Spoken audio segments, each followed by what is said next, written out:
பேசும் ஜெபம் செய்யும் போது ஆண்டவா பிரியமானதை இப்போ காட்டும் செய்ய ஆயத்தம். பேசும் ஜெபம் செய்யும் போது ஆண்டவா பிரியமானதை இப்போ காட்டும் செய்ய ஆயத்தம். ஆண்டவர் எங்களோடு பேசும். உம்முடைய சத்தத்தை கேட்க வாஞ்சியோடு வந்திருக்கிறோம். எங்களோடு இடைப்படும் இயேசுவின் நாமத்தில் பிதாவே, ஆமென். அல்லேலூயா, அல்லேலூயா. எவ்வளவு பேர் சந்தோஷமா இருக்கிறீங்க? கர்த்தருக்கு மகிமை உண்டாவதாக. வாசிப்போம். Turn your Bible to the book of Psalm chapter 34 verse 8.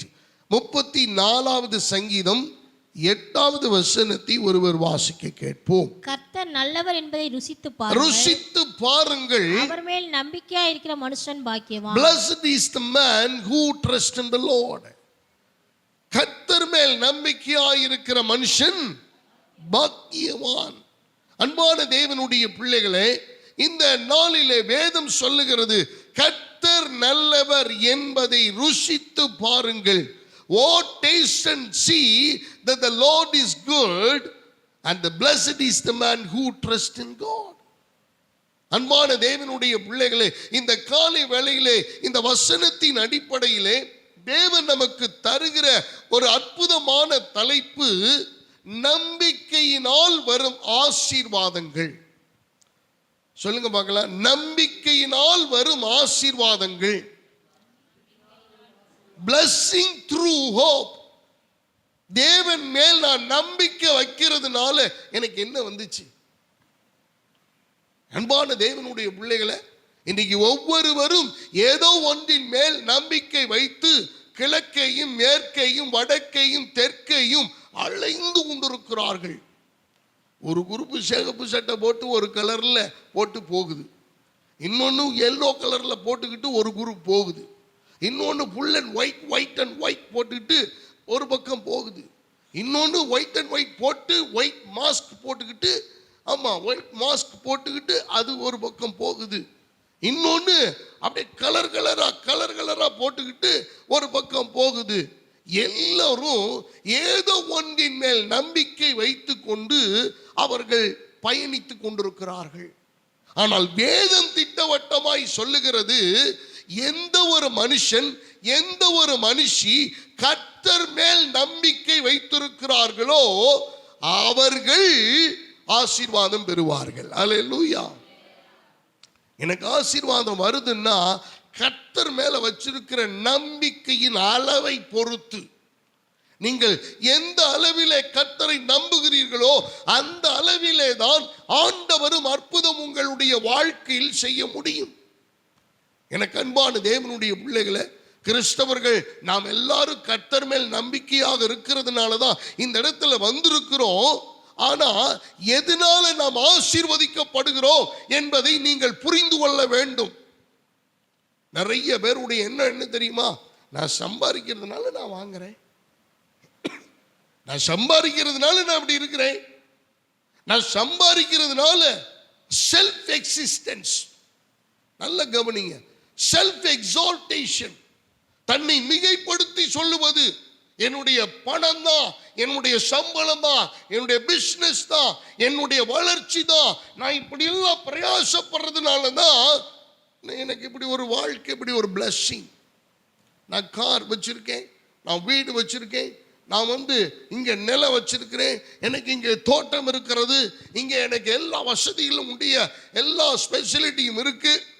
இதெல்லாம் என்னுடைய உழைப்பினாலே, த்ரூ மை ஏர்னிங்ஸ், என்னுடைய சம்பாத்தியத்தினாலே. அப்ப அது நம்பிக்கை யார் மேல வைக்கிறாங்க?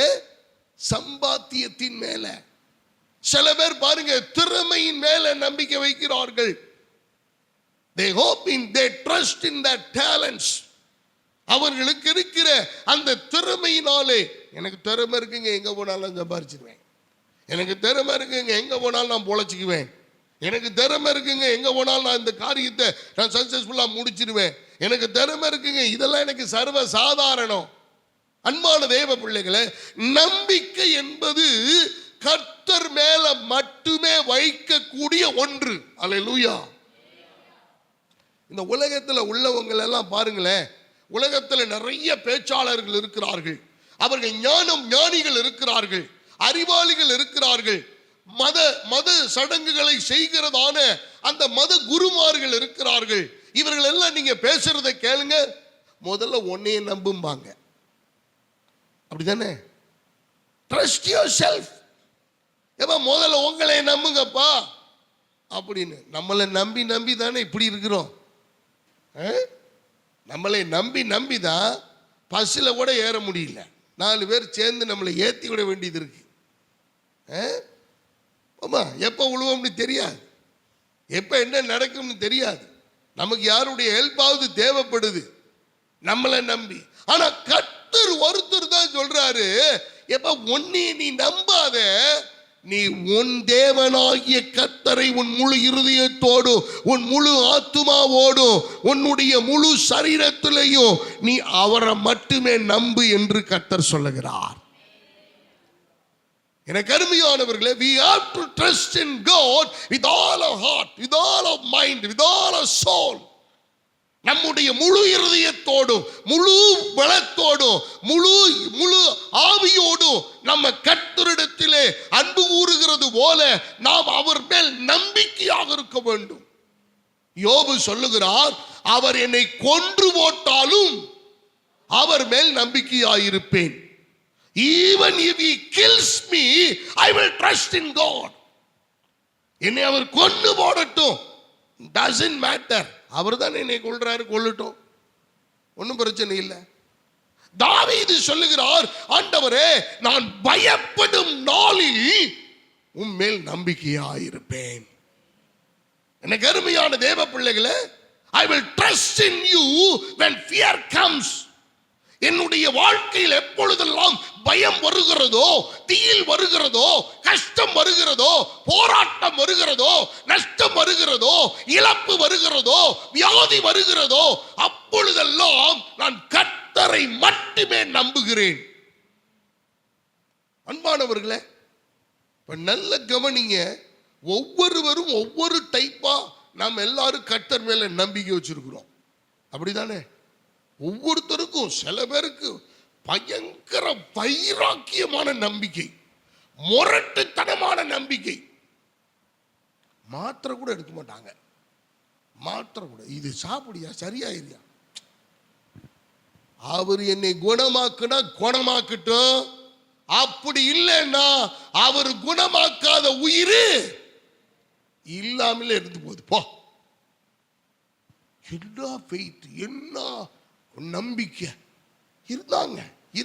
அப்படி இன்னும் சில பேர் பிள்ளைய ஆண்டவட்ட ஒப்படைச்சிட்டேன், அவர் வச்சா வைக்கட்டும், தூக்குனா தூக்கட்டும், என்ன பண்ணணுமோ பண்ணட்டும், அவர் நினைச்சதை செய்யட்டும். அதுவும் நம்பிக்கை தானே.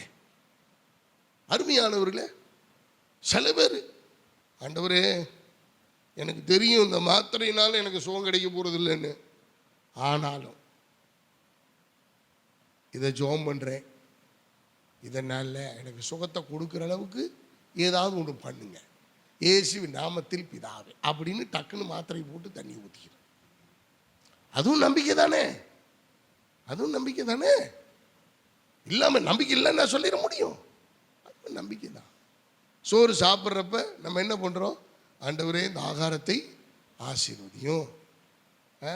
நம்ம எல்லாரும் டெய்லி விஷமா சாப்பிட்றோம் இல்லை, நல்ல வீட்டில் சமைச்சு கொடுக்குறாங்க, நல்ல தம்முன்னு நல்லா சாப்பிட்றோம், எல்லாம் நமக்கு தேவையான ஆகாரம் கொடுக்கப்படுது, நல்லா வச்சு வகை வகையாக வறுத்து வச்சு நல்லா, ஆமாம் அருமையாக சாப்பிட்றோம். சில பேர் ஜோமனி முடிச்சுட்டு, ஆண்டவரே இந்த சாப்பிட உதவி செஞ்சதுக்காக சோத்துறோம். சில பேர் அந்த ஆகாரத்தை பார்த்த உடனே ஜெபத்தையே மறந்துடுறாங்க. ஆகாரம் கண்ணை மறைச்சிருது. அன்பான கர்த்தருடைய பிள்ளைகளை, அப்ப நல்ல கவனிங்க. ஒவ்வொருத்தருக்கும் ஒவ்வொரு விதமான நம்பிக்கை. ஒரு வியாபாரி நம்புறான், ஒரு வியாபாரி கர்த்தரை நம்புறான். ஆண்டவரே, ஒரு கூட பழம் வச்சிருக்கேன், ஒரு கூட பழம் வச்சிருக்கிறேன். இந்த முதல் 2 பழத்தை கர்த்தருக்கு நான் எடுத்து வச்சுட்டேன், கர்த்தருக்கு நான் கொடுத்துட்டேன். இந்த பழத்தெல்லாம் விற்க எனக்கு உதவி செய்யுங்கப்பா. நம்பிக்கையோட போறான். எல்லா பழமும் வித்துருது, எல்லா பழம் வித்துருது. சில நேரத்தில் இந்த பழம் விற்கிறது இல்லை. அப்ப அவன் நினைக்கிறான், ஆண்டவரே இன்னைக்கு இவ்வளவுதான் எனக்கு கொடுத்துருக்கீங்க, எனக்கு கொடுத்ததுக்காய் ஸ்தோத்திரம். இன்னைக்கு விற்கலையா, பரவாயில்ல, எனக்கு இது அனுமதிச்சிருக்கிறீங்க, நான் சந்தோஷம் அப்படின்னு, இதுவும் நன்மைக்கு அப்படின்னு அவன் நம்பிக்கையோட வீட்டுக்கு திரும்பி வர்றான். அப்ப நல்ல கவனிங்க, லாபகரமான சூழ்நிலை இருக்கும்போது மாத்திரம் கர்த்தர் மேல் நம்பிக்கையாயிருப்பது நம்பிக்கை அல்ல. பிரச்சனைகள், போராட்டங்கள், வேதனைகள், வியாதிகள், அவமானங்கள், நிந்தைகள், இப்படிப்பட்ட நேரத்திலும் நான் கர்த்தர் மேல் நம்பிக்கையாயிருக்கணும். யோபுவினுடைய மனைவி சொல்லுகிறாள், யோபனுடைய மனைவி சொல்லுகிறாள், நீ இன்னும் உத்தமத்தில் நிற்கிறீரோ, தேவனை தூஷித்து ஜீவனை விடும். நீ சும்மா சாகாத, உன் ஆண்டவர்னு இத்தனை நாள் ஆராதிச்சு இல்ல, அவரை அவரை அவரை எல்லாம் திட்டிட்டு அவரை தெய்வமே இல்லைன்னு சொல்லிட்டு நீ சாவுங்கிறான். யோபுவுக்கு தெரியும், யோபு ஒண்ணு சொல்லல. அவர் சிரிச்சுக்கிட்டே சொல்றாரு, நீ பைத்தியக்காரி பேசுறது போல நீ பேசுகிறாய், நன்மையை அனுபவித்த நாம் தீமையும் அனுபவிக்க வேண்டாமோ? அப்ப நல்ல கவனிங்க, நன்மை இருக்கிற போது நான் எந்த அளவு ஆண்டவர் மேல் நம்பிக்கை வைக்கிறேனோ, அதை விட அதிகமாக எனக்கு தீமையான காலத்திலும், கஷ்டத்தின் காலத்திலும், வியாதியின் படுக்கையிலும், போராட்டத்தின் நேரத்திலும் என் கர்த்தரை நான் அதிகமாய் நம்ப வேண்டும். அல்லேலூயா. அன்பான கர்த்தருடைய பிள்ளைகளை, இங்கதான் நம்ம மிஸ்டேக் பண்றோம். தேவன் எல்லாம் கொடுக்கட்டும், எல்லா காரியங்களையும் வாய்க்க பண்ணட்டும், ஒரு பிரச்சனையும் வராமல் இருக்கட்டும், கர்த்தர் நல்லவர், கர்த்தர் அற்புதர், கர்த்தர் அதிசயமானவர், கர்த்தர் ஆச்சரியமானவர், he is a miracle working God அப்படின்லாம் புகழ்ந்து தள்ளுவோம். ஆனா பிரச்சனை வரட்டும், போராட்டம் வரட்டும், வியாதி வரட்டும், ஏலி ஏலி லாமா சபக்தானி, என் தேவனே என் தேவனே ஏன் என்னை கைவிட்டீர்? ஆண்டவரே, நீங்க எங்க போனீங்க? நீங்க இல்லையா? நீங்க இருக்கிறீங்களா? அற்புதம் நடக்கலையே, எனக்கு ஏன் இவ்வளவு உபத்திரமோ? ஏன் இந்த போராட்டம்? ஏன் இந்த கஷ்டம்? ஏன் இந்த வியாதி? ஏன் இந்த அவமானம்? ஏன் இந்த நிந்த? எங்கப்பா போனீங்க? பாட்டு பயங்கரமா வரும், எங்கப்பா போவேன் உங்க சமூகத்தை விட்டுட்டு, எப்படி வாழுவேன் உங்க பிரசன்னத்தை மறந்து, அப்பா நீங்க எனக்கு இருக்க பயமில்லையே. இந்த பாட்டு சந்தோஷமா இருக்கிறப்பையும் பாடணும், அப்பெல்லாம் வராது. அப்பதான் இந்த பாட்டை நம்ம பாடணும். துக்கமா இருக்கிறப்ப என்ன தெரியுமா பாடணும் நம்ம பாட்டு? சந்தோஷமா, குதூகலம் கொண்டாட்டமே என் இயேசுவின் சன்னிதானத்தில் இருந்தாதானே குதூகலம் கொண்டாட்டம் வரும். அன்பான தெய்வ பிள்ளைகள், அப்ப நல்ல கவனிங்க. அப்ப நம்ம நம்பிக்கையில எங்க ஸ்ட்ராங்கா இருக்கிறோம், எங்க பலவீனமா இருக்கிறோம் நமக்கு தெரியுது. வேத வசனத்தின் ஆதாரத்தை கொண்டு நான் உங்களுக்கு சில முக்கியமான தகவல்களை உங்களுக்கு நான் கொடுக்க வாஞ்சிக்கிறேன். வாசிங்க, எரேமியா தீர்க்கதரிசன புஸ்தகம் 17வது அதிகாரம், ஜெர்மாயா சாப்டர் 17 வேர்ட்ஸ் 5 to 8, 5 8 வரைக்கும் உள்ள வசனங்களை நாம் வாசிக்க கேட்போம். எரேமியா 17 5 முதல் 8 வரைக்கும் உள்ள வசனங்களை. மனுஷன் மேல் நம்பிக்கை வைத்து, மனுஷன் மேல் நம்பிக்கை வைத்து, இந்த வசனத்தை எல்லாரும் அண்டர்லைன் பண்ணிக்கங்க.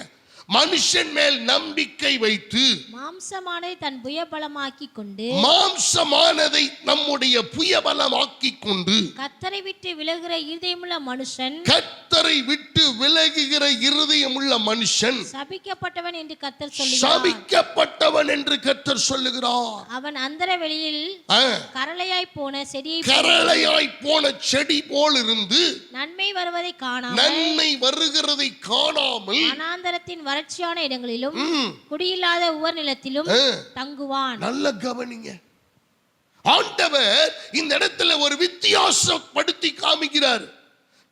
கர்த்தர் மேல் வைக்கிற நம்பிக்கை உள்ள மனுஷனையும் மனுஷன் மேல் மனுஷன் வைக்கிற நம்பிக்கைக்கும் உள்ள வித்தியாசத்தை கர்த்தர் இங்கு எரேமியா தீர்க்கன் மூலமாக அடையாளம் காட்டுகிறார்.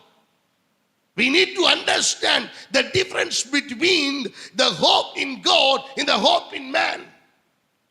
இந்த மனிதன் மேல் வைக்கிற நம்பிக்கைக்கும் கர்த்தர் மேல உள்ள நம்பிக்கைக்கும் உள்ள வித்தியாசம் என்ன? வேதம் சொல்லுகிறது, மனுஷன் மேல் நம்பிக்கை வைத்து மாம்சமானதை தன் புயபலமாக்கி கொண்டு கர்த்தரை விட்டு விலகுகிற இருதயம் உள்ள மனுஷன். அப்பா, இதுக்கு மேல ஒரு வார்த்தை நம்ம சொல்ல முடியாது. பைபிள்ல ரொம்ப டீசென்டா இந்த வார்த்தையை ஆண்டவர் உபயோகப்படுத்துறார். சபிக்கப்பட்ட ஒரு மனுஷனுடைய நிலைமையை நீங்க நினைச்சு பாருங்க. அவன் ஆசீர்வாதமா இருக்க முடியுமா? எனக்கு தெரிஞ்ச ஒரு நபர் வீடு கட்டினாரு. கூரை வீடு தான் ஊத்துக்காரப்பட்டின்ற இடத்துல ஒரு சமத்துவபுரத்துல ஒரு கட்டினார். ஏழை மனுஷன்தான், கஷ்டப்பட்டு கூலி வேலை செஞ்சு கொண்டு போய் கட்டினார். அந்த நாட்கள்ல வீடுகள்லாம் அதிகமாக இல்லை. திடீரென்று மே மாதம் ஒரு சூறாவளி அடித்தது. அவ்வளவுதான், கூரையை தூக்கிட்டு போய் உப்படமங்கலத்தில் ஓட்டுருச்சு. எல்லாம் முடிஞ்சு மண்ணு அப்படியே அந்த பிள்ளைகளோட அப்படியே பரிதாபமா நிற்கிறார். இது எப்படி சரி பண்ண, இது எப்படி ரெட்டிஃபை பண்ண? இதுவே பாதி கடன் வாங்கி தான் பண்ணிருக்கு. அவர் உடனே பார்த்து இந்த வீடு ஆகாது, இந்த வீடு நமக்கு சரிபட்டு வராது, பக்கத்தில் ஒரு வாடகைக்கு முடிப்போன்னு சொல்லி அதே ஏரியாவில் ஒரு சின்ன ஒரு ரூமை பிடிச்சி இந்த குழந்தைகளை பாதுகாப்பாக வைத்தார். கடைசி வரைக்கும் இந்த வீடை கட்டி எழுப்பவே முடியும். இப்போ வரைக்கும் கட்டி எழுப்பவே முடியல. ஊர்லேயே இல்லை. பிள்ளைகளை படிக்க வைக்க முடியாம தடுமாறி மறுபடியும் கொண்டு போய் கவர்மெண்ட் ஸ்கூல்ல பிள்ளைகளை சேர்த்தார்கள். எனக்கு அருமையானவர்களே, இவரு நல்ல மனுஷன், நல்ல குணம் படைத்தவன். வெளியில ஒரு இடத்துல பணம் உதவி யாரோ கேட்டாங்கன்னு சொல்லி இவர் போய் சூரிட்டி கையெழுத்து போட்டுட்டு வந்துட்டார். பணத்தை வாங்கி எஸ்கேப் போயிட்டான். இந்த பணத்தை கொடுத்தவர்கள் எல்லாரும் இந்த மனுஷனை வந்து பிடிச்சிக்கிட்டாங்க. அவர் ரோட்டில் பார்க்குறப்ப எல்லாம் என்னை பார்த்து கண்ணீர் விடுவார். பாஸ்டர், நான் சிக்கிக்கிட்டேன், எனக்கு என்ன பண்ணுறேன்னு தெரியல, சூரிட்டி போட்டேன், அவன் ஏமாற்றிட்டு ஓடிட்டான். அவனை பார்த்தீங்களா, போலீஸில் கம்ப்ளைண்ட் கொடுத்தீங்களா? அவன் சொன்னான்னா, நீ போலீஸில் கம்ப்ளைண்ட் கொடுத்தீங்கன்னா நான் குடும்பத்தோட தீக்குளிச்சிருவேன். இப்போ காசை எங்கே போய் வாங்குறது? தீக்குளிச்சிட்டாருன்னா எப்படி வாங்குறது? எப்படி ரெட்டிஃபை பண்ணுறது? ஒரு மனிதனுடைய ஆசீர்வாதம் என்பது அவனுடைய நம்பிக்கையின் அடிப்படையில் இருக்கிறது. எதுக்கு வேதம் சொல்லுகிறது? மனுஷன் மேல் நம்பிக்கை வைத்தால் அவன் சபிக்கப்பட்டு போவான். மனுஷனுடைய பிரயாசத்துல நீங்க நம்பிக்கை வைக்க கூடாது. உங்களுடைய திறமையில ஞானத்துல நம்பிக்கை வைக்காதீங்க. உங்களுடைய இருக்கிற பணத்துல நீங்க நம்பிக்கை வைக்காதீங்க. அன்பான கர்த்தருடைய பிள்ளைகளை, அப்ப மனுஷன் இந்த வசனத்தை நம்ம மனசுல பதிய வைத்துக்கணும். மனுஷன் மேல் நம்பிக்கை வைத்து மனுஷனுடைய மாம்சமானதை தன் புயபலமாக்கி கொண்டு கர்த்தரை விட்டு விலகுகிற இருதயம் உள்ள மனுஷன் சபிக்கப்பட்டவன் என்று கர்த்தர் சொல்லுகிறார். அவன் உன்னுடைய வாழ்க்கை எப்படி தெரியுமா இருக்கும்? அவன் அந்தர வெளியில் கரளையாய் போன செடி போல் இருந்து நன்மை வருகிறதை காணாமல் அவன் வனாந்தரத்தின் வறட்சியான இடங்களிலும் குடியில்லாத உவர் நிலத்திலும் அவன் தங்குவான். எப்படி இருக்குன்னு பாருங்க. ஒரு தண்ணி இல்லாத, செடி கொடி வளராத ஒரு இடத்துல, வறட்சியான உவர் நிலத்துல, சதுப்பு நிலத்துல போய் அப்படியே வறண்டு பூமி எல்லாம் வெடிச்சு வெடிச்சு கிடக்கிற ஒரு இடத்துல எப்படி ஒரு மனுஷன் குடியிருக்க முடியும்? எப்படி அவன் வாழ்வான்? எப்படி அவன் சுவாச காத்து நிம்மதியா இருக்கும்? அருமையான கர்த்தருடைய பிள்ளைகளை, இன்னைக்கு நிறைய பேருடைய வாழ்வு சம்பாதிக்கிறாங்க, ஆனா நிம்மதியா வாழ முடியுதா? நிம்மதியா வாழ முடியுதா? நிம்மதியா தூங்க முடியுதா? நிம்மதியா இருக்க முடியுதா? ஒவ்வொரு நிமிஷமும் அவர்களுக்கு நரகம்தான். என்ன மனுஷன் மேல நம்பிக்கை வைத்து மனுஷனுடைய மாம்சமானதை, இவங்களுக்கு எப்பயுமே மாம்சமான சிந்தை தான் இந்த மனுஷனுக்கு. இந்த மனுஷிக்கு எப்பயுமே அப்படிதான். அவங்க அப்படி பேசியிருப்பாங்களோ, இவங்க இப்படி சொல்லியிருப்பாங்களோ, இவங்க என்ன பண்ணியிருப்பாங்களோ, ஓ இப்படி பண்ணாங்கன்னா அப்படி பண்ணிடலாமே, இப்படி இது பண்ணாங்கன்னா அப்படி பண்ணிடலாமே. இந்த பூரா ஐடியா போட்டு பிளான் போடுற ஆளெல்லாம் பாருங்க, பாலான ஊர் நிலத்துல தான் கிடக்காது. இது பசுமையான இடத்துல இருக்காது, வாழ முடியாது, வாழ விடமாட்டாங்க. ஏன்னா இது மாம்சமானதை தன் புயபலமாக்கி கொண்டு, புயபலம்னா என்ன? கரத்தில் இருக்கிற பலம். எப்பா என்னால செய்ய முடியும்யா, நான் இதை பண்ணிடுவேன், எனக்கு அனுபவம் இருக்கு, ஐ ஹேவ் an experience, நான் இதுல எல்லாம் நல்லா பண்ணிடுவேன் அப்படின்ற இப்படியே சிந்தை உடைய மாம்ச சிந்தை, மாம்சத்தின் எண்ணங்கள், மாம்சத்துக்கு மட்டுமே முன்னுரிமை கொடுக்கிற காரியங்கள். அருமையான கர்த்தருடைய பிள்ளைகளை, எப்படி ஆசீர்வாதம் வரும்? எப்படி ஆசீர்வாதம் வரும்? எனக்கு தெரிஞ்சு நல்ல கவனிங்க, கடந்த நாட்களில் நான் ஒரு ரிப்போர்ட்டை நான் பார்த்தேன். நம்ம தமிழ்நாட்டில் மட்டும் ஒவ்வொரு மாதமும் டியூ கட்ட முடியாம கடன்ல எடுத்த வாகனங்கள் மாத்திரமே 2 லட்சத்துக்கும் மேற்பட்ட வாகனங்கள் அதை சீஸ் பண்ணி கொண்டு போறாங்க. 2 லட்சத்துக்கு மேல. யோசிச்சு பாருங்க, எத்தனை 2 லட்சம் வாகனங்கள், ஃபைனான்ஸா இருக்கட்டும், பேங்க் மூலமா இருக்கட்டும், அல்லது தனியார் வங்கிகளா இருக்கட்டும், ஏதாவது ஒரு ஃபைனான்ஸ் மூலமா அவர்கள் கடன் பெற்று வாங்கின இந்த வண்டியை டியூ கட்ட முடியாம திருப்பி. இதெல்லாம் ஆசீர்வாத குறைவா நமக்கு தெரியலையா? இதெல்லாம் ஆசீர்வாத குறைவா நமக்கு படலையா? நமக்கு உணர்வு இல்லையா? எனக்கு அருமையான தேவ பிள்ளைகளை, என்ன மாம்சமானதை புயபலம் ஒன்ன கர்த்தர் உங்கள்கிட்ட கொடுக்கிறார் அப்படின்னா அவருடைய அனுமதி இன்றி யாரும் அதை எடுத்துட்டு போக விடக்கூடாது. அல்லேலூயா. அதுதான் கர்த்தர் உங்களுக்கு கொடுத்தது, அதுதான் உங்களுக்கு கர்த்தர் அங்கீகரித்தது. அன்பான தேவனுடைய பிள்ளைகளை, அப்ப மனுஷன் மேல நம்பிக்கை வச்சு மாம்சமானதை தன்னுடைய புயபலமாக்கி கொண்டு கர்த்தரை விட்டு விலகுகிற இருதயம் உள்ளவர்கள் சபிக்கப்பட்டவன் என்று கர்த்தர் சொல்லுகிறார். அவன் எப்படி இருப்பான்னா, அவன் அந்தர வெளியில் கரளையாய் போன செடியை போலிருந்து நன்மை வருகிறதை காணாமல் அவன் வனாந்தரத்தின் வறட்சியான இடங்களிலோ அவன் குடியில்லாத ஒவ்வொரு நிலத்திலும் தங்குவான். மனுஷனே வாழ முடியாதுங்கிற இடத்துல வாழ்ந்துட்டு. அன்பான கர்த்தருடைய பிள்ளைகளை, ஒரு பயங்கரமான சாபம். கர்த்தரை நம்பலன்னா இவ்வளவு பிரச்சனை வருங்களா? ஆமாங்க.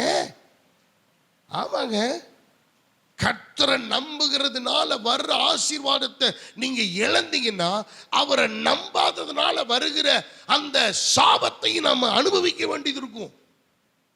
எத்தனை பேருக்கு நான் சொல்றது புரியுது இந்த வேர்டு? கர்த்தரை நம்புறதுனால வருகிற ஆசீர்வாதம் எனக்கு வர்றது தடைபடுமானால், நான் நம்பாததுனால எனக்கு அந்த சாபமும் என் குடும்பத்துக்கு வரும். எந்த நிலைமையிலும் நான் கர்த்தரை நம்பணும். கர்த்தர் தான் நான் நம்பிக்கையாக கொண்டிருக்க வேண்டும். இப்ப வேதம் சொல்லுகிறது. அப்ப முதல்ல நம்ம பார்த்தோம், மனுஷனை நம்புறதுனால இவ்வளவு சாபம், இவ்வளவு போராட்டம். அவன் மனாந்தரத்திலையும் ஒவ்வொரு நிலத்திலையும். எத்தனை பேர் வாடகை கொடுக்க முடியாம, சார் அடுத்த மாசம் சேர்த்துறேன், அடுத்த மாசம். இப்ப வாடகையே டியூல இருக்குது, வாடகையே 2 டியூ கட்டாம இருக்குது, அதுக்கு வட்டி போட்டுட்டு வாங்கிட்டு இருக்கிறா. எவ்வளவு கொடுமை பாருங்க. இதெல்லாம் சாபம் இல்லையா நமக்கு? நம்ம சம்பாதிக்கிற சம்பார்த்தனை கொஞ்சமாக இருந்தாலும் கூலோ கஞ்சோ அதை நிம்மதியா, சமாதானமா, மன ரம்மியமா அது போதும் என்கிற நிலைமையிலே நாம் கர்த்தருக்காக வாழ வேண்டும். அல்லேலூயா. அதுதான் கர்த்தர் மேல வைக்கிற நம்பிக்கை. இப்ப இரண்டாவது தொடர்ந்து அந்த வசனத்தை வாசிங்க. கர்த்தர் மேல் நம்பிக்கை வைத்து, இப்ப கர்த்தர் மேல் நம்பிக்கை வைத்து, கர்த்தரை தன் நம்பிக்கையாக கொண்டிருக்கிற மனுஷன் பாக்கியவான். பாக்கியவான். அவன் தண்ணீரண்டையே நாட்டப்பட்டதும் கால்வாய் ஓரமாக தன் வேர்களை விடுகிறதும் உஷ்ணம் வருகிறதை காணாமல் இலை பச்சையாய் இருக்கிறதும் மலை தாழ்ச்சியான வருஷத்திலும் வருத்தமின்றி தப்பாமல் கனி கொடுக்கிறதுமான மரத்தை போலிருப்பான். நல்ல கவனிங்க. இப்ப கர்த்தரை நம்புற மனுஷனை பத்தி ஆண்டவர் சொல்றாரு, எப்ப இவன் கர்த்தரின் மேல் நம்பிக்கை வைத்து கர்த்தரையே தன் நம்பிக்கையாக கொண்டிருக்கிற மனுஷன் பாக்கியவான். இவன் ஆசீர்வதிக்கப்பட்டவையா, இந்த மனுஷன் ஆசீர்வதிக்கப்பட்டவ, இந்த குடும்பம் ஆசீர்வதிக்கப்பட்ட குடும்பம். ஏன்னா இவர்கள் எங்கு நாட்டப்பட்டவர்கள் தெரியுமா? இவர்கள் தண்ணீர் அண்டையிலே நாட்டப்பட்டதும் கால்வாய் ஓரமாய் தன் வேர்களை விட்டுகிறதும் உஷ்ணம் வருகிறதை காணாமல் பச்சையாயிருக்கிறதும் மலை தாழ்ச்சியான வருஷத்திலும் வருத்தமின்றி தப்பாமல் கனி கொடுக்கிறதுமான மரத்தை போல் இருப்பார்கள். அல்லேலூயா. எனக்கு அருமையான தேவ பிள்ளைகளை, தேவனை நம்புறவனை கர்த்தர் அவன் கால்வாய் ஓரமாய் அமர்ந்த தண்ணீர்கள் அண்டையிலே அவனை கொண்டு போய் கர்த்தர் நடத்துவார். அல்லேலூயா. அவனுக்கு அவன் வருத்தமே வராது. அவனுக்கு பிரச்சனை வந்தாலும் அதை ஈஸியா அவனால சமாளிக்க முடியும். ஏன்னா வேதம் சொல்லுகிறது, உஷ்ணம் வருகிறதை காணாமல். மனுஷனை நம்புறவனை பத்தி சொல்லும் போது நன்மை வருகிறதை காணாமல். இந்த ரெண்டு வேர்டை நீங்க அண்டர்லைன் பண்ணிக்கங்க. நன்மை வருகிறதை காணாமல் அவன் இருக்கிறான். யாரு? மனுஷனை நம்புறவன். ஆனா கர்த்தரை நம்பினவருக்கு உஷ்ணம் வருகிறதை பார்க்க மாட்டான், வெப்பம் வருகிறதை பார்க்க மாட்டான். ஏன்னா இந்த வெப்பம் அவனை ஒன்னும் பாதிக்காது, இந்த போராட்டம் அவனை பாதிக்காது, இந்த கஷ்டம் அவனை பாதிக்காது, இந்த நஷ்டம் அவனை பாதிக்காது, இந்த வறுமை அவனை பாதிக்காது, இந்த இழப்பு அவனை பாதிக்காது, இந்த விதமான பஞ்சம் அவனை பாதிக்காது. ஏன் பாதிக்காதுன்னா அவன் கால்வாய் ஓரமாய் தண்ணீர்கள் அண்டையிலே நாட்டப்பட்டு அவன் கால்வாய் ஓரமாய் வேர்களை விடுகிறதுனால அந்த மரத்தினுடைய இலை எப்பையும் பசுமையுமாயிருக்கும். மழை வரலையா, துன்மார்க்கன் தான் அழுதுகிட்டு இருப்பான். தேவனுடைய பிள்ளை, கர்த்தரை நம்புற பிள்ளை, மலை தாழ்ச்சியான வருஷத்திலோ மழையே இல்லாத காலத்திலோ அவன் வருத்தமின்றி தப்பாமல் கர்த்தருக்கென்று அவன் கனி கொடுக்கிற மனுஷனாயிருப்பான். Glory to God. அப்ப கர்த்தரை நம்புறதுக்கும் மனுஷனை நம்புறதுக்கும் உள்ள வித்தியாசத்தை ஆண்டவர் நமக்கு மேற்கோள் காட்டுற. அன்பான கர்த்தருடைய பிள்ளைகளை, இந்த உலகம் நமக்கு அவசியங்க. இந்த உலகத்தை ஆண்டு கொள்ளுங்கள் என்று ஆண்டவர் சொன்னார். இந்த உலகம் ஒன்னே ஆளக்கூடாது. நல்ல கவனிங்க. பணம் நமக்கு தேவை, பணத்தை நாம தான் ஆளணும். பணம் நம்மளை என்ன செய்யக்கூடாது? ஆளக்கூடாது. வேலையை நாம தான் ஆளணும், வேலை நம்மளே ஆளக்கூடாது. எத்தனை பேருக்கு புரியுதுன்னு தெரியல. படிப்பு தேவை, படிப்பு நம்மளை ஆளக்கூடாது, நாம தான் படிப்பு ஆளுகை செய்யணும். எனக்கு அன்பான தேவ பிள்ளைகளை, திறமையும் தாளந்தையும் நாம தான் ஆளுகை செய்யணும், அவைகள் நம்ம ஆளுகை செய்யக்கூடாது. அது நமக்கு டிட்டர்மெண்ட் பண்ணக்கூடாது. அது நமக்கு டிசைன் பண்ணி நம்மளுக்கு உடைய காரியங்களை டிசைட் பண்றதுக்கு அவைகளுக்கு அதிகாரம் இல்லை. நமக்கு தான் கர்த்தர் அதிகாரம் கொடுத்திருக்கிறார்.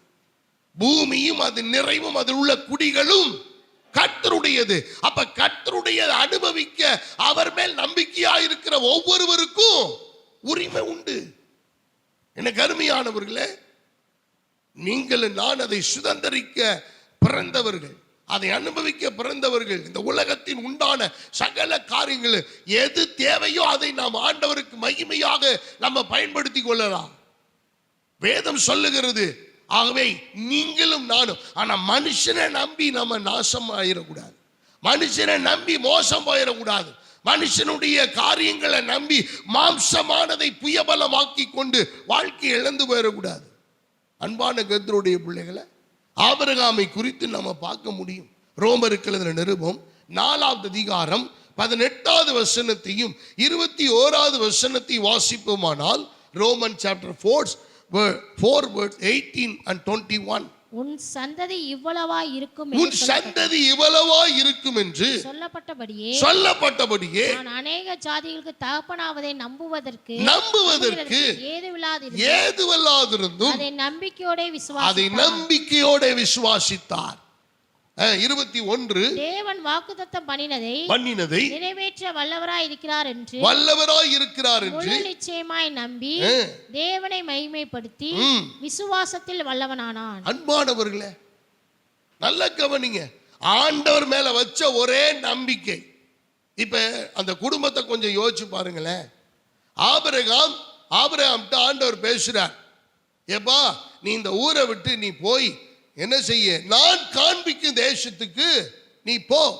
உன் ஜனத்தையும் உன் இனத்தையும் உன்னுடைய எல்லாத்தையும் விட்டுட்டு நீ நான் காண்பிக்கும் தேசத்துக்கு போ. போகும்போது எல்லாத்தையும் கூட்டிட்டு போறார். அப்பா யாரு தெரியுமா? அப்பா பேர் என்ன? ஆபிரகாமினுடைய தகப்பனார் பெயர் தேராகு. தேராகு என்ன தொழில் செய்து கொண்டிருந்தார்? விக்கிரகங்களை செய்கிற தொழில் செய்கிற தகப்பனை கூட்டிக்கிட்டு போறார். நல்லா இருக்குல்ல? நம்ம யார் பேச்சை கேட்டு போறோம்? ஆண்டவருடைய பேச்சை கேட்டு போயிட்டு இருக்கிறோம். ஆனா கூட வர்ற பெத்த தகப்ப என்ன வேலை பண்ணிட்டு இருக்காரு? சிலைகளை செஞ்சு வைக்கிறவரு, விக்கிரகங்களை செஞ்சு வைக்கிறவரு, ஒரு பொய்யான காரியங்களை செய்து அதை தெய்வமாக்கி கொண்டிருக்கிறார். அப்படிப்பட்டவரை கூட்டிட்டு போறாரு. எனக்கு அன்பான தேவ பிள்ளைகளை, இவர் எப்படி இருந்தாலும் பரவாயில்ல, ஆபிரகாமுக்கு கர்த்தர் மேல வச்ச நம்பிக்கையில ஒரு துளி அளவு கூட மாற்றம் இல்லை. அல்லேலூயா. நம்மோடு பயணிக்கிறவர்கள் எப்படிப்பட்டவர்களாக வேண்டுமானால் இருக்கலாம், நம்முடைய நம்பிக்கை கர்த்தர் மேல் மட்டும் இருக்குமேயானால் நம்முடைய வாழ்க்கையை ஆசீர்வதிக்க அவர் வல்லமையுள்ள தேவனாய் இருக்கிறார்.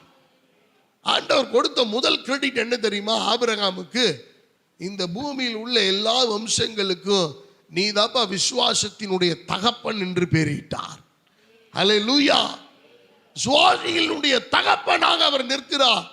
அதோடு மாத்திரமல்ல, அநேக ஜாதிகளுக்கு கர்த்தர் தகப்பனாய் அவன் சொன்னது போலவே நிறுத்தினார். அவன் செல்வ சீமானாய் இருந்தான். பூமி அவர் வைத்திருந்த மிருக ஜீவன்களையும் வேலைக்காரிகளையும் தாங்க கூடாதிருந்தது. இந்த ஆசீர்வாதம் எல்லாம் எதனால வந்துச்சு? கர்த்தரை நம்பி வந்ததனால வந்தது. அல்லேலூயா. ஆபிரகாமுக்கு அவர் சரியான மண்டைங்க, சரியான மூளைங்க, சரியான திறமைசாலிங்க. அவர் மண்ணிய பொன்னாக்குறவருங்க. அவர் கல்ல கூட அவர் பயங்கரமா காசாக்கக்கூடிய ஆளுங்க. அப்படிலாம் ஒண்ணும் இல்லை. கர்த்தரை நம்பின அந்த மனுஷனை கர்த்தர் சீமானாக்கி பார்த்துட்டார். அல்லேலூயா.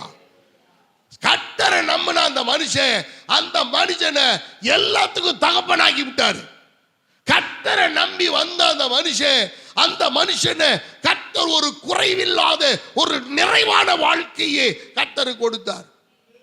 ஏப்பா ஒரு கேள்வி கேட்கிறேனே, எத்தனை பேருக்கு சொந்த வீடு இருக்குது? உங்க ஊர்ல கூட இருக்கலாம். உங்க பேர்ல சொந்த இடம், சொந்த ஊர், வீடு இருக்குது. கை தூக்குங்க பார்க்கலாம். சும்மா வைக்கம் இல்லாமல் தூக்குங்க, ஒன்றும் தப்பு இல்லை. ஓகே, சொந்த நிலம் இருக்குது, எல்லாத்துக்கும் ஆண்டவர் கொடுத்துருக்கார். கொடுத்தவங்களுக்காக ஸ்தோத்திரம், கொடுக்காதவங்களுக்கு கர்த்தர் கொடுப்பார். யாராவது கல்லறை சொந்தமாக வச்சுருக்கீங்களா? கல்லறை சொந்தமாக வச்சுருக்கீங்களா? உங்கள் பேரில் கல்லறை இருக்கா? ஏன் வாங்கிக்க வேண்டியதானே? இனிமேல் தான் வாங்கின. அருமையான கர்த்தருடைய பிள்ளைகளை நல்ல கவனிங்க. நமக்கெல்லாம் இருக்கு, இல்லைன்னு நினைச்சிடாதீங்க. கவர்மெண்ட் கொடுத்துருக்கு. ஏதாவது ஒரு பிரச்சனைன்னு நான் இருக்கேன். நீ தசமமாக காணிக்க கொடுத்துருந்தா மட்டும்தான் உன்கிட்ட வந்து பொட்டி கட்டுவேன். இல்லைன்னா நான் ஜோ பண்ணிட்டு நான் பாட்டுக்கு வந்துடுவேன். என்னமோ பண்ணிங்கடான்னு. ஆமாம், இங்கே உனக்கு உரிமை இருக்குது அப்படின்னா நீ எல்லாத்துலேயும் பங்கெடுக்கணும். அப்போ தான் உரிமை இருக்கு. எனக்கு அருமையான, உங்க பிள்ளை இல்லாத ஒன்றுக்கு நீங்க உங்க சொத்தை எழுதி வச்சிருவீங்களா? ஹலோ, ஏன் பண்ண முடியாது?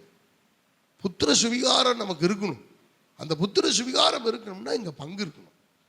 அன்பான கர்த்தருடைய பிள்ளைகளை, அப்ப நல்ல கவனிங்க. இப்ப ஆண்டவர் இந்த இடத்துல நம்முடைய ஆபிரகாம் தன்னுடைய மனைவி இறந்த பிறகு சொந்தமா ஒரு கல்லறை வாங்குகிறார். அந்த அந்த கல்லறைக்கு பேர் சொல்லுங்க பார்க்கலாம். மக்பேலா என்னும் குகை. மக்பேலா என்னும் குகை. நீங்க இதனுடைய சுவாரஸ்யத்தை நீங்க பார்க்கணும்னா, நீ வீட்டில் போய் யாக்கோபு மரணம் அடைகிறதுக்கு முன்னாடி யோசேப்பும் யாக்கோபும் பேசிக்கிட்டு இருக்கிறத நீங்க வாட்சி பாருங்களேன். உண்மையா சொல்றேன், உங்க கண்கள்ல இருந்து ஒரு சொட்டு கண்ணீர் வரும். ஆழத்துல படிச்சீங்கன்னா நீங்க அப்படியே நீங்க கற்பனையாவே அங்கேயே போய் உங்களை யோசேப்பு அரண்மனையில் இருக்கிறது போலவே உங்களை கற்பனை செய்து கொண்டு நீங்க வேதத்தை படிச்சு பாருங்க. அப்படியே உங்க கண்கள்ல இருந்து தாரதாரையா கண்ணீர் ஊத்தும். ஏன் தெரியுமா? அவர் சொல்றாரு, எப்பா நான் இங்க மரிச்சிருவேன், ஆனா நான் மரித்த பிறகு என்னை நீ அடக்கம் பண்ணிடக்கூடாது. என்னை நீ அங்க அடக்கம் பண்ணிடக்கூடாது. என்னுடைய முற்பிதாக்களின் தேவனாகிய கர்த்தரை ஆராதித்த என்னுடைய ஆபிரகாம் வாங்கி வைத்த கல்லறை பூமி ஒன்று இருக்கு மக்பேலாவில். அங்க போய் என்னை முற்பிதாக்களின் கல்லறையில் என்னை சேர்த்துருன்னு சொன்னார். எவ்வளவு பெரிய ஆசீர்வாதம்! இது கூட ஆசீர்வாதங்க. பிதாக்களின் கல்லறையில் கொண்டு போய் சேர்க்கிறது எவ்வளவு பெரிய ஆசீர்வாதம் தெரியுமா? எங்கேயா கொண்டு போய் புதைக்கிறது அல்ல. முற்பிதாக்களின் கல்லறை, அதெல்லாம் ஒரு பெரிய பிளஸ்ஸிங்கா கர்த்தர் வச்சிருந்தாரு. இன்னமும் அதை வச்சிருக்கிறார். எத்தனையோ பேர் குடும்பத்தோட கூட அவங்களால அடக்கம் பண்ண முடியல. எனக்கு தெரிஞ்சு அப்படிதான். அமெரிக்காவில் இருந்தாங்க பிள்ளைங்க எல்லாரும் செத்து, இங்கே கொரோனாவில் செத்து போனார். அடக்கம் பண்ணும்போது அடக்க ஆராதனையை ஆன்லைனில் பார்த்த குடும்பம் அது. எப்படி இருக்கும் பாருங்க. தகப்பனை கட்டி பிடிச்சி முத்தம் கொடுத்து வழி அனுப்பிவிட ஆள் இல்லை. யாரோ ஒருவர் எடுத்து அனுப்புகிறதை அவர்கள் அங்கிருந்து ஸ்கிரீனில் பார்த்து முத்தம் கொடுத்து அனுப்பி விட்டாங்க. எப்படி இருக்குன்னு பார்த்துக்கங்க.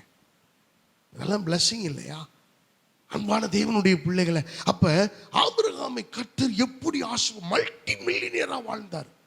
செல்வ சீமானா இருந்தார். பஞ்சாயத்துகள் அவரை தான் கூப்பிடுவாங்க, அவரை தான் கூப்பிடுவாங்க. எல்லாம் நல்ல நிம்மதியான வாழ்வு, எல்லாம் இல்லாம எதுவுமே இல்லை. ஒன்னே ஒண்ணுதான் அவர் செஞ்சார், கர்த்தர் மேல நம்பிக்கையாக இருந்தார். அல்லேலூயா. இவருடைய வாழ்க்கையிலும் ஏற்ற தாழ்வுகள் வந்தது, தடுமாற்றங்கள் வந்தது. நம்ம கர்த்தர் மேல நம்பிக்கையா இருக்கும்போது பலவித சோதனை வரும். ஈசாக்க பலியிடுங்கிறாரு.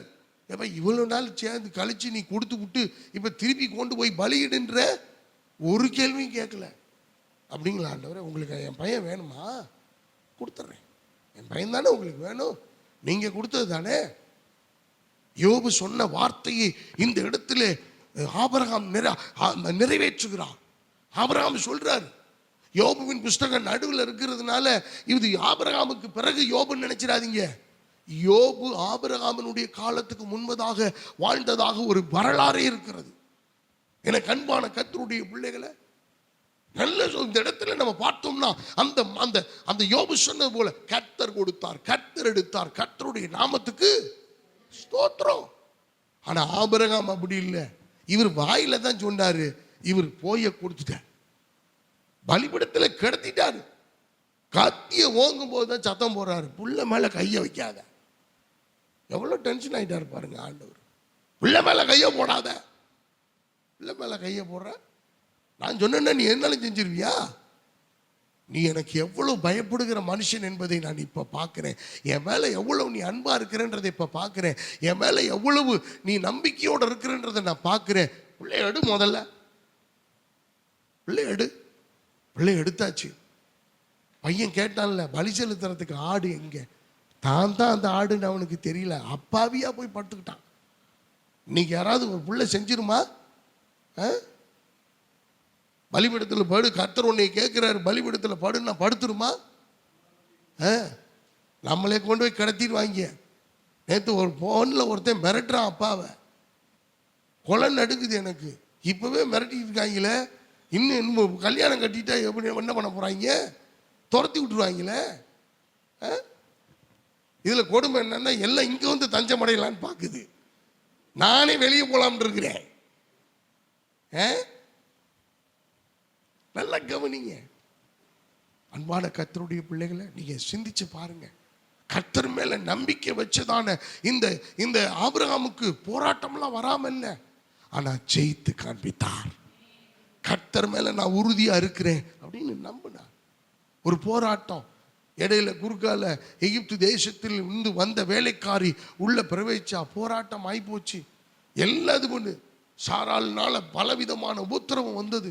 ஆனால் கர்த்தர் விடுதலை பண்ணினார், அவனை ஜெயிக்க வச்சார், அவனை ஆசீர்வதித்தார், உயர்த்தினார். அன்பு தேவ பிள்ளைகளை, நீங்களும் நானும் கர்த்தரை நம்புங்க, கர்த்தரை பிடிச்சுக்கங்க. கர்த்தரை பிடிச்சுக்கிட்டா மட்டும்தான் நீங்களும் நானும் வெற்றி பெற முடியும். இந்த ஆபிரகாம் செல்வ சீமானாய் வாழ்ந்தான். நீங்க கர்த்தரை நம்புனீங்கன்னா நீங்க சபிக்கப்பட மாட்டீங்க. கர்த்தரை நம்பலன்னா அந்த சாபங்கள் நம்ம மேல வரும். கர்த்தரை நம்பினீங்கன்னா உங்க வாழ்க்கை நீர்க்கால்களின் ஓரமாய் நடப்பட்டு தன் காலத்தில் தன் கனியை தந்து இலைதுராது இருக்கிற மரத்தை போல் ஆமென் அவன் செய்வதெல்லாம் வாய்க்கும். ஹல்லேலூயா. நீங்க செய்யறதெல்லாம் கர்த்தர் வாய்க்க பண்ணுவார். ஆனா கர்த்தர் மேல உங்களுக்கு நம்பிக்கை இருக்கா? நான் பல முறை நான் சொல்றது தான் உங்களுக்கு நான் சொல்றேன். உங்களுக்கு பிள்ளை கர்த்தர் வேணுமா? உங்க பேர பிள்ளைகளுக்கு வேணுமா? கர்த்தர்கிட்ட கேளுங்க, கர்த்தர் ஏற்ற வேளையில தருவா. நீ அதுக்காக இனிஷியேட்டிவ் எடுக்கிற ஒவ்வொரு காரியமும் நீங்கள் மறைமுகமாய் ஆர்டிபிஷியலா நீங்கள் இந்த நவீன உலகத்தில் கொடுக்கப்படுகிற எல்லா ஹைடெக் ட்ரீட்மெண்ட்டையும் நீங்க எடுத்தீங்கன்னா அதுவே உங்களுக்கு ஆபத்தா மாறிடும். அதுக்கு நிறைய சாட்சிகளை சொல்ல முடியும். நிறைய பேர் அதுல பலியாயிட்டாங்கயா, நிறைய பேர் அதுல பலிகாடு ஆயிட்டாங்க. அன்பான கர்த்தருடைய கர்த்தரை நம்புங்க. உலகத்தான் நம்பாதது வேற, உலகத்தான் செய்யறது வேற. நீங்களும் நானும் வேதத்தை படிக்கிறவங்க, கர்த்தரை பிடிச்சிக்கிட்டு இருக்கிறவங்க, ரட்சிக்கப்பட்டவங்க, ஞானஸ்தானம் எடுத்தவங்க, அபிஷேகம் பெற்றவங்க, ஆலயத்தில் நம்ம அங்கமா இருக்கிறோம், அவரோடு அங்கமா இருக்கிறோம், அவரோடு ஐக்கியப்பட்டிருக்கிறோம். அவரோடு ஐக்கியப்பட்டிருக்கிற நமக்கு வெளியில இருக்கிறவனோட என்ன தொடர்பு? அன்பான கர்த்தருடைய பிள்ளைகளை, நாம தேவனை மட்டுமே நம்பணும். அன்னாள் கடைசி வரைக்கும் கர்த்தரை நம்பினாள். அவளுடைய நம்பிக்கை வீண் போகவில்லை. கர்த்தர் அவளை ஆசீர்வதித்தார். அன்பான தேவனுடைய பிள்ளைகளை, சாத்ராக் மேஷாக் ஆபேத்நேகோவை பாருங்க, கர்த்தர் மேல அதிகமாய் நம்பிக்கை வைத்தார்கள். அந்த வசனத்தை வாசிங்களேன். தானியேலின் புஸ்தகம் 3வது அதிகாரம் 28வது வசனத்தை வாசிங்க. தானியேல் சாப்டர் 3 verse 28. அப்பொழுது நேபுகாத்நேசார் வசனித்து, சாத்ராக் மேஷாக் ஆபேத்நேகோ என்பவருடைய தேவனுக்கு ஸ்தோத்திரம், அவர்கள் தங்களுடைய தேவனை தவிர வேறொரு தேவனையும் சேவித்து பணியாமல் அவரையே நம்பி ராஜாவின் கட்டளையை தள்ளி தங்கள் சரீரங்களை ஒப்பு கொடுத்ததினால் அவர் தமது தூதனை அனுப்பி தம்முடைய தாசரை விடுவித்தார். அல்லேலூயா. நீங்க கர்த்தரை நம்புனீங்கன்னா உங்களுக்கு ஆசீர்வாதம் என்ன தெரியுமா? நீங்க அக்கினி சூளைக்குள்ளே உங்களை போட்டாலும் ஒன்று உங்களை சேதப்படுத்தாது. ஒரு முடி கூட கருகாம, உங்க வஸ்திரங்கள் கூட அந்த நாட்டம் இல்லாம நீங்கள் பத்திரமாய் வெளியில வருவீங்க. உங்களை விட்டுவிக்கிற கர்த்தர் அக்கினி சூளையின் நடுவில் இருந்து உங்களை என்னை பாதுகாப்பார். அல்லேலூயா. உங்களுக்கு ஒரு ஆபத்தும் வராது, ஒரு ஆபத்தும் வராது. ஒரு சகோதரன் எனக்கு ஒரு முறை ஒரு வீடியோ அனுப்பியிருந்தான். நான் அதை பார்த்து மிரண்டுட்டேன். என்ன அப்படின்னா, ஒரு கல், அந்த கல் அப்படி கையில் பிடிச்சிக்கிறாங்க. கையில் பிடிச்சிக்கிட்டு ஒரு பெரிய ஊசி, அந்த ஊசி எடுத்து அப்படியே சதையில் குத்தி அந்த பக்கமாக இருக்கிறாங்க. ஒன்றுமே பண்ணல. நான் பார்த்துட்டு என்னடா மேஜிக் பண்ணி அனுப்புகிறாங்களா அப்படின்னா, அப்புறம் நான் விசாரித்தேன். என்ன உண்மைதான், அந்த கல்லுக்கு அவ்வளோ பவரா? அப்பா, அந்த கல்லுக்கு எவ்வளோ பவர்னா, நீங்களும் நான் ஆராதிக்கிற சர்வ வல்லமையுள்ள ஒரு தேவனை நம்புனா இந்த கம்பி மட்டும் இல்லை, எதை குத்துனாலும் சரி நமக்கு ஒன்றுமே ஆகாது. மறுபடியும் மீண்டும் எந்திரிச்சு வருவோம். அல்லேலூயா. அவன் எவ்வளோ ட்ரை பண்ணட்டும், நம்மளை அக்கினி சூளையில் தூக்கி போடட்டும், ஆனால் கர்த்தர் மேலே நம்பிக்கை ஒன்றும் இல்லை. நம்ம என்ன பண்ணிடுவோம்?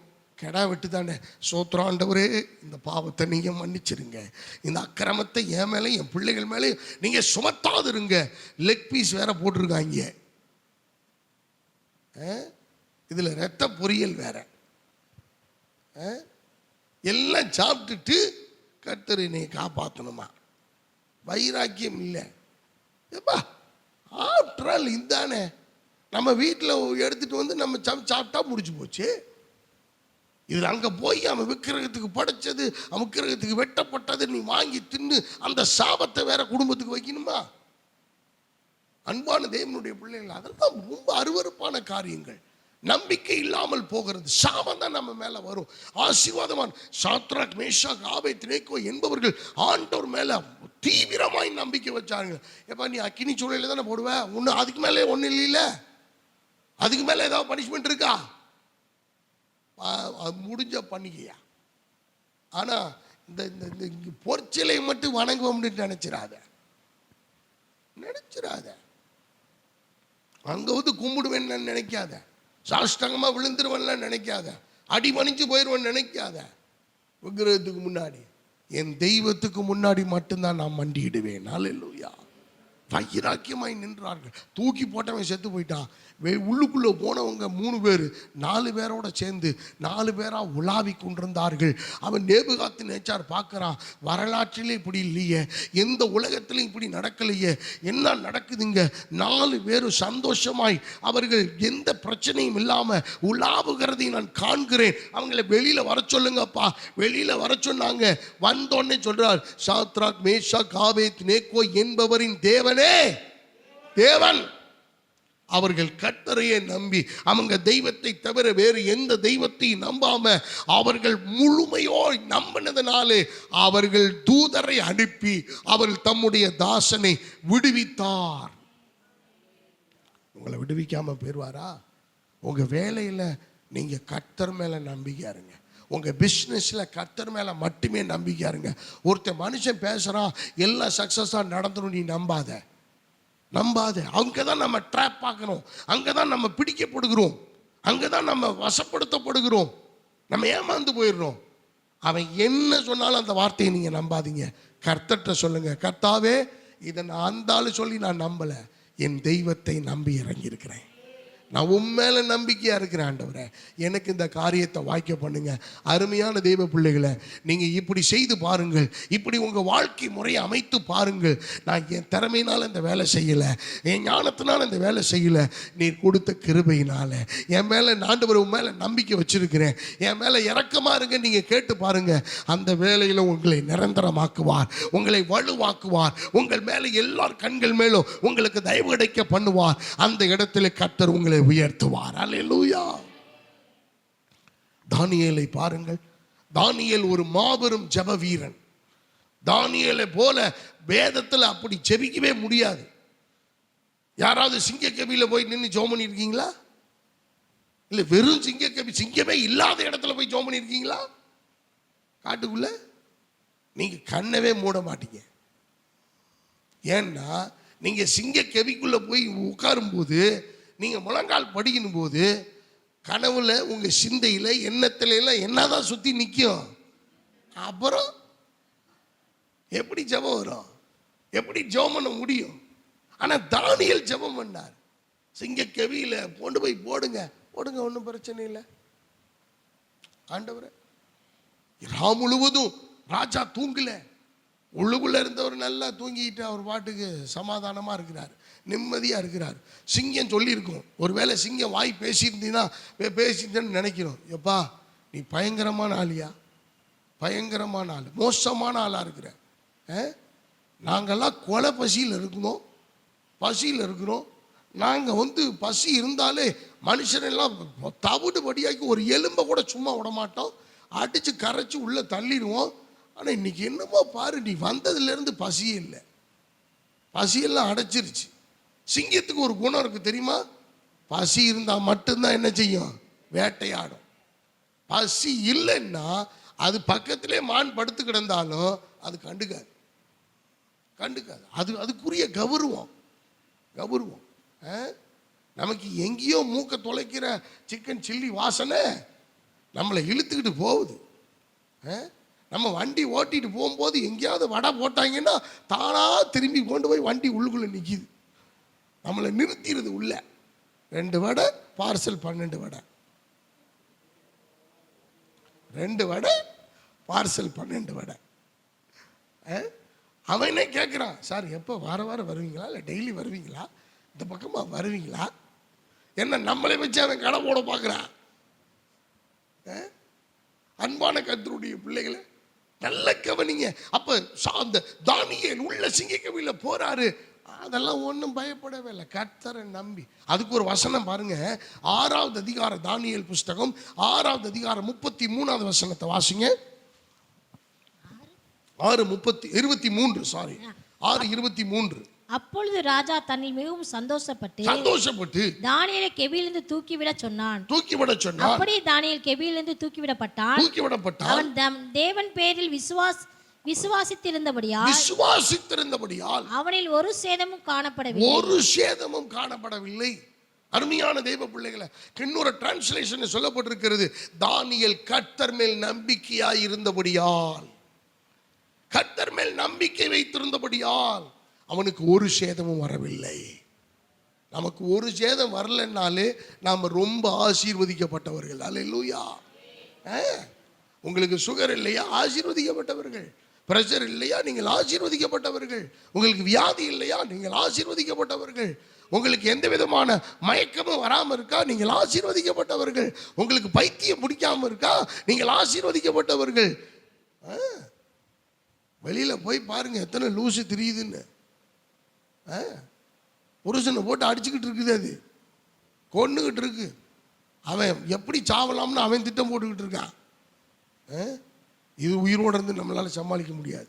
அவ்வளோதான், நம்ம கிளம்பிட வேண்டியதான். இந்த உலகத்தை விட்டே போயிடுவோம்னு நினைக்கிறாங்க. அன்பான தெய்வ பிள்ளை, நிம்மதி. பணம் இருந்தால் நமக்கு ஆசீர்வாதம் இல்லை, வீடு வாசல் இருந்தால் ஆசீர்வாதம் இல்லை, நிம்மதியான தூக்கம் நமக்கு அங்கே இருக்கணும். அந்த பணத்தினால நமக்கு பிரயோஜனம் இருக்கணும், ஆசீர்வாதம் இருக்கணும், நல்ல சுகம் இருக்கணும். நீங்கள் வச்சிருக்கிற காசை பூரா மருந்து மாத்திரை வாங்கி சாப்பிட்டா அதில் என்ன ஆசீர்வாதம்? நீங்க வச்சிருக்கிறதான எல்லா காரியங்களையும், உங்களுடைய ஆசீர்வாதங்கள் எல்லாம் தேவையில்லாத காரியங்களுக்கு செலவு பண்ணா, நஷ்டத்தை ஈடுகட்ட செலவு பண்ணா அதுல என்ன பிரயோஜனம்? சில பேர் பாருங்க, கர்த்தருக்கு கொடுக்கறதுக்கு ரொம்ப சங்கடப்படுறாங்க, ஆனா வட்டி கொடுப்பாங்க நல்லா. இவங்களை வச்சு நல்லா ஒருத்தன் சம்பாரிச்சுக்கிட்டு இருக்கிறான். நல்லா அவன் கொளுத்துருக்கிறான், செம்ம நல்லா வந்துட்டான். முதல்ல அவன் நமக்கு வட்டி கொடுக்கும்போது அவன் குடிசை வீட்டில் இருக்கிறான், அப்புறம் மாடி வீடு கட்டுறான், அப்புறம் மேல் மாடி கட்டுறான், அப்புறம் வேற ஒரு இடம் வாங்குறான், அப்புறம் வீடாவே வாங்குறான், அப்புறம் நிலம் வாங்குறான், அப்புறம் ரியல் எஸ்டேட் வாங்குறான், அப்புறம் நல்ல யாரால? ஹலோ, யாரால? நமக்கு வர வேண்டிய ஆசீர்வாதம் எல்லாம் நம் மூலமாய் யாருக்கோ போகுது. ஏன்? கர்த்தர் மேல நம்பிக்கை குறைஞ்சு போச்சு, கர்த்தர் மேல நம்பிக்கை இல்லாமல் போச்சு. அன்பானவர்களே, நம்பிக்கையினால் வரும் ஆசீர்வாதங்கள், உங்களுக்கு கர்த்தர் மேல நம்பிக்கை இருந்துச்சுன்னா நீங்க உயர்த்தப்படுவீர்கள், நீங்கள் ஆசீர்வதிக்கப்படுவீர்கள். கர்த்தரை மட்டும் நம்புங்க, மனுஷனை நம்பாதீங்க, மனுஷனுடைய எண்ணங்களை நம்பாதீங்க, உங்களே நீங்க நம்பாதீங்க. நான் நல்ல ஹெல்த்தியா இருக்கிறேன் அப்படின்னு நீங்க சொன்னீங்க, முடிஞ்சு. அருமையானவர்களே, இப்படி சொல்லணும், கர்த்தர் என்னை பலப்படுத்தி இருக்கிறார். I can do all things through Christ who strengthens me. என்னை பலப்படுத்துகிற கிறிஸ்துவினாலே எல்லாவற்றையும் செய்ய எனக்கு பலன் உண்டு. நம்ம எல்லாரும் கண்களை மூடி ஆண்டவர் கொடுத்த இந்த ஆசீர்வாதமான வார்த்தைகளுக்காக நம்ம கர்த்தருக்கு நன்றி செலுத்துவோம். Give God the glory. அப்படி நம்ம எல்லாரும் எழுந்து நிற்போமா? Stand together in the presence of God. ஆமென். நம்பிக்கையினால் வரும் ஆசீர்வாதங்கள். ஆமென். நம்பிக்கை நமக்கு ஒரு ஆசீர்வாதத்தை கொடுக்கும். கர்த்தர் மேல நம்பிக்கை வைக்கிற ஆசீர்வாதங்கள் நீங்க பரிசீலனை பண்ணி பாருங்க. Examine yourself, examine your life. ஆண்டவர் உங்கள் வாழ்க்கையை நீங்கள் பரிசோதித்து பாருங்கள். ஆமென். உங்களுடைய சிந்தைகளை பரிசோதித்து பாருங்கள், உங்கள் எண்ணங்களை பரிசோதித்து பாருங்கள். ஆமென். எல்லாவற்றையும் ஆமென் ஸ்தோத்திரம் நீங்கள் பரிசோதித்து பாருங்கள். என் தேவனாகிய கர்த்தர் உங்களுடைய வாழ்க்கையில அவர் அற்புதத்தையும் அதிசயத்தையும் செய்ய அவர் போதுமான தேவனாய் இருக்கிறார். ஆமென். தம்முடைய வல்லமையை அவர் வெளிப்படுத்த போதுமான தேவனாய் இருக்கிறார். ஆவியானவரே உம்மை துதிக்கிறோம் என்று சொல்லுங்க. கர்த்தருடைய சமூகத்திலே உங்களை ஒப்புக்கொடு.